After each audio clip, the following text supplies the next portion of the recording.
Иако беше најавено дека од оваа недела се очекува да започне скрининг тестирањето за COVID-19 на 8200 ученици од основните и средните училишта, директорите на неколку основни и средни училишта со кои стапивме во контакт немаа добиено никакви насоки. Немаме добиена никаква насока, ниту нешто конкретно што се однесува на скринингот на учениците. Очекуваме допис од надлежните министерства за образование и од здравство, но не би можеле да соопштиме детали околу тоа. Од Министерството за образование и наука велат дека се уште нема нова информација во врска со спроведување на скринингот.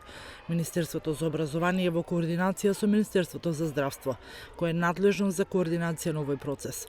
Во моментот кога институциите ќе имаат нови информации, јавноста ќе биде навремено известена.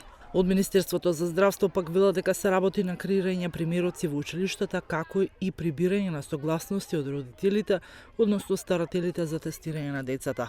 Трансмисијата во училиштата е многу мала, а со овој скрининг ќе утврдиме состојбата бидејќи многу често децата се и асимптоматски носители.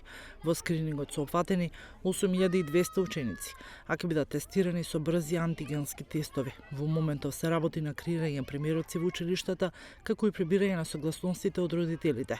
Како што е познато, тестирањето ќе се одвива по случаен избор од регистарот на Е-дневник и ќе биде во согласност на родителите. Скринингот е предвиден да трае 5 дена, а дневно да бидат тестирани по 1600 деца во самите училишта.